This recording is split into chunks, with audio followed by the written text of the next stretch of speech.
So the mayor is getting a redemption arc next season. Yeah, the writers at Ladybug like giving characters second chances, unless you're Chloe. Okay, let me stop there. So in this video, I kind of want to talk about the latest news about the redemption arc for the mayor, and the idea of redemption in Ladybug overall pretty much. Kind of how hypocritical it is to a certain extent also. But let's be honest, Chloe was a bad character, but the idea that characters such as the mayor can get a redemption arc is a little interesting to me. Some could say hypocritical when you think about it. I'm just saying, there were some characters that are worse than her and they're getting redemption arcs apparently. And that's kind of what I talk about in this video, the idea of redemption in Ladybug and how some characters who have done worse than Chloe are being redeemed. So let's first discuss what kind of brought this video to be made. The mayor is apparently coming back during season 6. He's apparently getting a backstory with Gabriel and getting a redemption arc also. The backstory to me is going to be one of two things. The first way it's going to go is, if you remember about a month ago, we were told about a special that involved Natalie, Emily, and Gabriel and their past together. As was mentioned in the season 5 episode Passion, Natalie, Gabriel, and Emily have a past, which they apparently went on these like Indiana Jones-like adventures. Emily.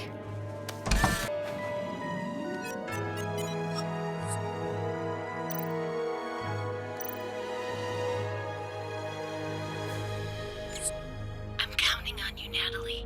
I know he's as stubborn as they come, and it won't be easy to convince him to stop chasing the miraculous. Natalie even put her emotions aside for Gabriel so that Emily and Gabriel could be together. Natalie was even different for years as they looked around for jewels and ways to bring Emily back to life. I believe when they're talking about Gabriel and the mayor backstory, they're speaking about this special. It was stated in the season 5 episode Collusion that the mayor and Gabriel have a bit of history together. Remember when we were young and penniless? When Emily, you and I would make the world right from our little attic room? You made me my very first suit so I'd feel confident, and Audrey, whom I'd fallen in love with, would finally notice me.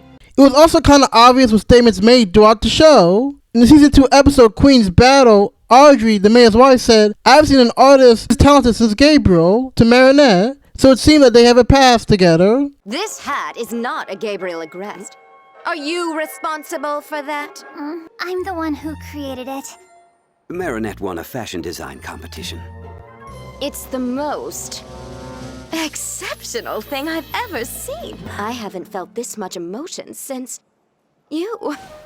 The mayor in season 5 episode Collusion was talking how the mayor was an inspired filmmaker and Gabriel was an up-and-coming artist also. If you remember, around that time in Gabriel's life, that's when he would meet Emily. So it is possible that the mayor could be in a special since it makes sense story-wise. The second option, which I don't think will happen, or let me say this, I don't want it to happen, but I believe it will happen, is that, remember, the mayor and Gabriel have a past. They seem like friends on the mayor's side at least. I believe the mayor will come back to France to say goodbye to Gabriel, since at the end of the day, his friend did die. The mayor left before the season 5 finale, so he probably hasn't said goodbye to his friend yet. Maybe even the mayor could give a little guidance to Adrian or tell stories about his dad that may cause Adrian a little bit of comfort about his dad, or maybe it might even drop a clue about him finding out the truth how his dad was Shadow Moth.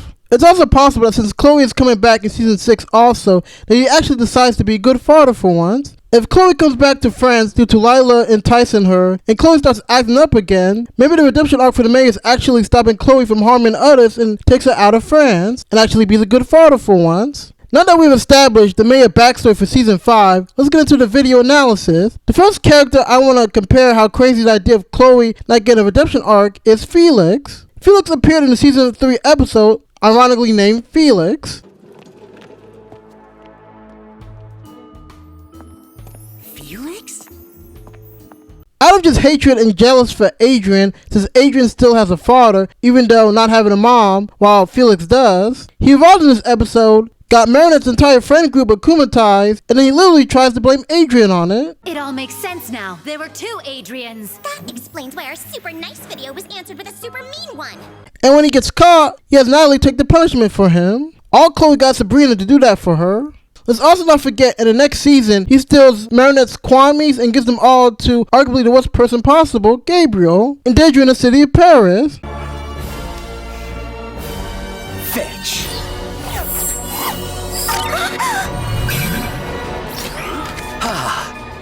Felix, literally by the end of the third time in the show, being the season 4 finale, endangers the world by tricking Marionette and almost got her to commit to not being Ladybug in the same season finale by having her have a mental breakdown. The ball of the dog!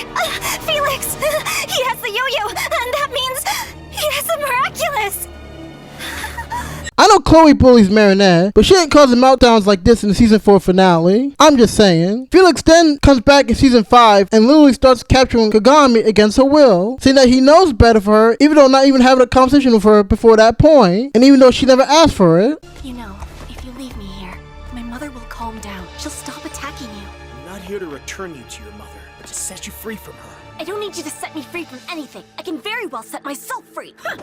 If I were you, I wouldn't stick around. And then in season 5 episode Emotion, he destroys the world and what he sees as safety for Kagami and Adrian when once again they never asked for all this. You're the reason why I lost the other miraculous in the first place! And why he took them! You gave them to him without any regard for the consequences it might have on the people of Paris! True, except I work for no one. I only help Monarch because it served my plans! If you don't let me recreate the world, I'll use my own power to transform it! I'll just snap my fingers until there's no one left!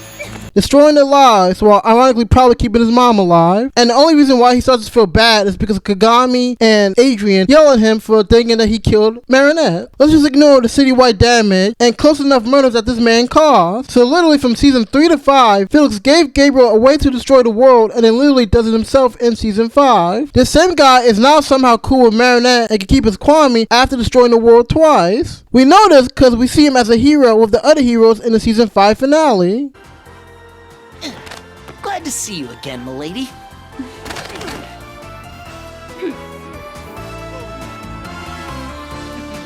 This is the same guy that's done more damage and evil than the actual villain of the show, Shadowmoth. You can argue Felix is a child and doesn't know better. Okay, fine. But my thing is, you can argue the mayor is just as bad or even worse than Chloe. The only reason why Chloe acted the way she did or got away with it is because of her dad, the mayor. It's not like Chloe was some evil genius using her mind to make sure those around her suffer, like Megan from Drake and Josh. She was doing some basic child stuff like putting paint on people's seats or using her daddy as a way to prevent punishment. A lot of times she would call him to let him know what she did. That means the mayor had a good idea what Chloe was doing, didn't stop Chloe, and most of the time helped Chloe enforce her twisted ideas. I'm not saying terrorizing classmates obviously is not a good thing to do, but at the end of the day, Chloe is a child. Her dad, who a lot of times knew what she was doing, was the battery that allowed it to be done. That means if he said no, that means it wouldn't happen. Because at the end of the day, he's still the parent. If the dad does his job seriously, Chloe doesn't even do a tenth of what she did during the show, such as threatening and holding a class project movie so she could be the main hero even though she asked not to do it. And here's the office of the producer, Bob Roth. Surprise! Louie, what are you doing here? My old friend Andre told me you'd be okay making a few small changes in the script so that his daughter could be part of the film. Pulling the fire alarm and making everyone but her be punished for something she did. And when they tried to punish her, she called her dad to say that she was being treated unfairly when she was the reason why it happened. And not only that, but blamed Marionette for it too, or tried to. The biggest example of this is during season 5 when Chloe takes over Paris and becomes a dictator during collusion. People of Paris, until we find a dramatic solution, I mean a solution that will work, I'll be your new mayor of Paris. That's it. I can understand the mayor of Ladybug feeling bad for being a bad mayor and needing to resign. But the fact that you let your daughter take over, run your city into the ground, and just sit back like nothing's happening and for it to keep going, pretty much what I'm getting at is Chloe is unredeemable according to Ladybug director Thomas Asterisk. But Chloe, who had terrible parenting and was empowered by her dad, and by her dad was allowed to do whatever she wants, that man being a grown-up, knowing better, and allowed to happen, gets a redemption arc, but Chloe, a child, can't. And it's not like I'm making this up either. The mayor was well informed of what he was doing. During collusion, he tells Gabriel, I have not only let my daughter run wild, use political power for my friends, and only became a mayor to impress my wife. Some woman who doesn't even love me. You have your wife, your daughter, Paris City Hall. A woman who barely respects me. A selfish, heartless daughter. And a city hall that I never wanted. I only got into politics like Dad to impress Audrey. Look at me, Gabe. All my life I've lied, I've cheated, and I've abused my power. I've become a tyrant and servitude to my family and their friends. It's also not like Chloe can't be asked to be a good person. Her butler in the season 2 episode Despair Bear convinced her to be nice, and she did it with no problem. If her butler, which Chloe can fire at any time, could do it, you tell me the dad couldn't? The mayor has been the same character for 5 seasons. He allowed Chloe to do what she wanted when she ruined people, and when given a chance at collusion, he allows Chloe to be the mayor and destroy the city he's been running for years. He saw Zoe be bullied by Chloe, and his message to her in Soul Crusher was, just give up, don't be yourself, and pretty much take it. When I was young, I wanted to make movies, tell stories. That was the real me. But it was made very clear to me that in order to earn my place, I had to let certain dreams go. I just want to be accepted for being me. I call this my cellar of dreams. If you want, I can make some space for you. Let's also not forget all the times he's fired someone, such as Sabrina's dad and Roger Cobb, just because of Chloe. And you could be like, okay, Chloe doesn't deserve a redemption arc. I understand that. Something you can't argue about is Chloe was treated unfairly in the show. Chloe, if we're being honest here, had the Kwame taken from her unfairly. In season 2-parter, Queen's Battle, she finds it due to Marionette's mistake. Chloe found the bee Kwame and was later found out that she had the bee Kwame, and it caused the whole scene. Chloe then has the bee Kwame taken from her because her identity of having the bee Kwame was shown on TV. But here's some problems with that. Chloe only had the bee Kwame due to Marionette's mistake, a mistake that Marionette never really gets chewed out for. When people are given Kwames by Marionette, they are told not to reveal their identities and to give it back. Chloe got none of these things. She never got told the rule at all. How are we gonna punish her for breaking a rule she did not know about? That Marionette doesn't even enforce this rule in the show. When Aya's identity got revealed in season 4 episode Senti Bubbler, Aya's identity became known by Shadowmoth, so she should have had her miraculous taken away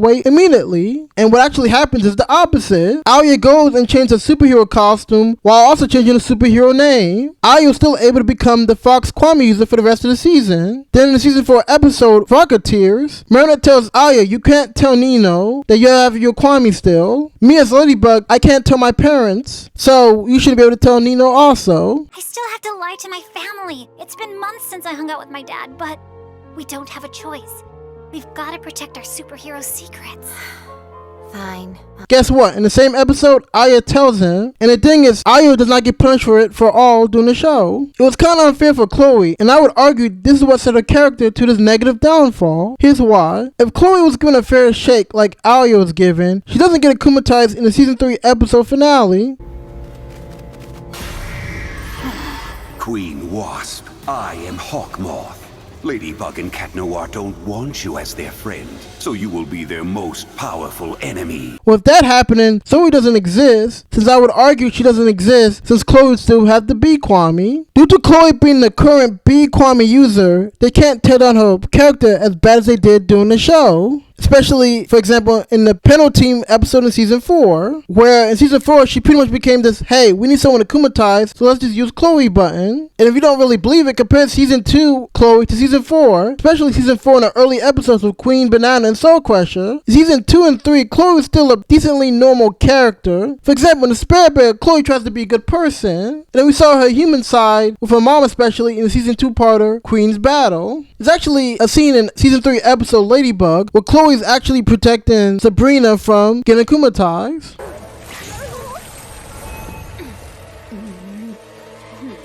Verity Queen. Her character just gets worse in season 4 and 5. That's the video. Thank you for watching. Just taking a look at how the hypocrisy when it comes to redeemable characters in the show. I'm not saying Chloe's a nice character or anything like that. All I'm saying is characters have done worse and can be forgiven, but not Chloe. Like and subscribe. Videos posted Friday. Shout out to Ladybug's favorite hated character. Bye.